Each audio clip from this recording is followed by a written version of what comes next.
So you guys have been dying to know what it means to be Manglik in an astrological chart.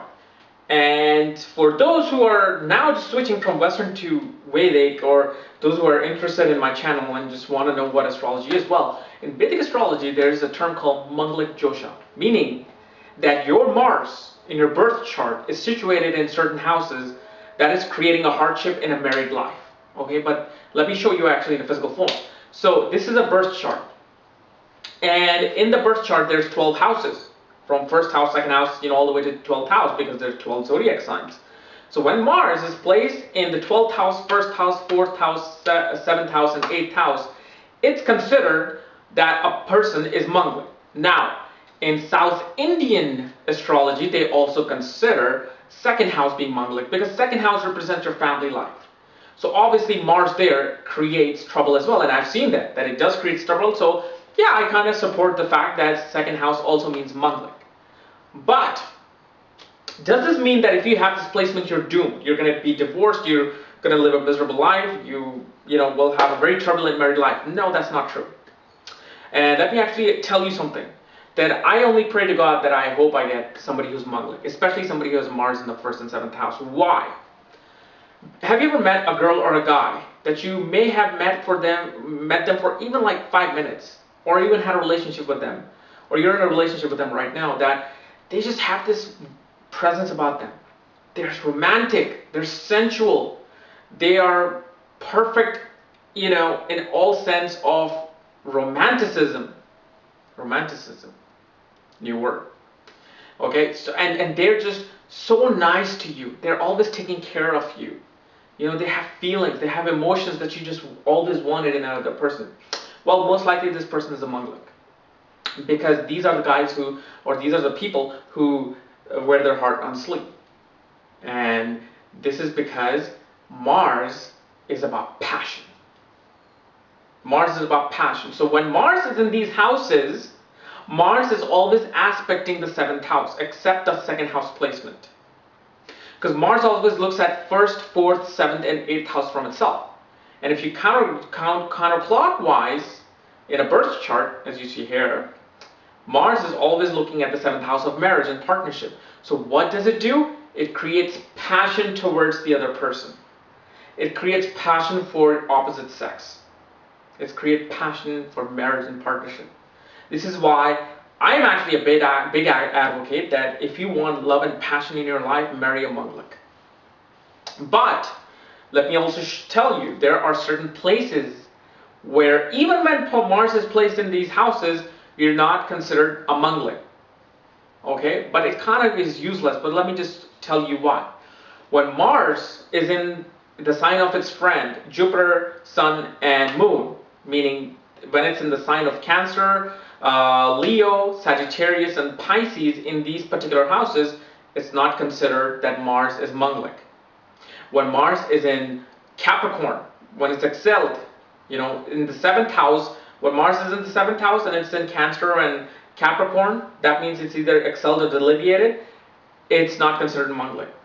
In second house, when it's in Gemini and Virgo, it's not considered Manglik. When it's in the 12th house, in the sign of Libra, Taurus, or even Pisces, it's not considered Manglik. But does that mean that, okay, so you're not a Manglik anymore and you'll have a happy life? No. That still doesn't mean that you will, there's turbulence in the energy of Mars. So remember that. So Mars is a soldier. Mars is like going there fighting. It's an aggressive natured person. So even though it's in these signs, it still creates turbulences. However, that turbulence is not as bad as if it's when it really is Manglik. Okay, but does it really mean that you should only a Manglik should marry a Manglik and a non-Manglik should marry a non-Manglik? Well, let me clear that up for you. So here's the thing. Being a Manglik does not mean that you're a bad person or you're gonna suffer in your married life. No, because remember, never judge a planet through one planet. Okay, never ever do that. Otherwise, you're gonna lose all the time. Because if you're saying this to the Manglik person, hey, you're bad, you should only marry a Manglik, well, then you're gonna have to make the same argument for the people who are non-Manglik. That hey, you're a non-Manglik, stay away from me. because you should only marry a non-Manglik. You can say that to the both sides.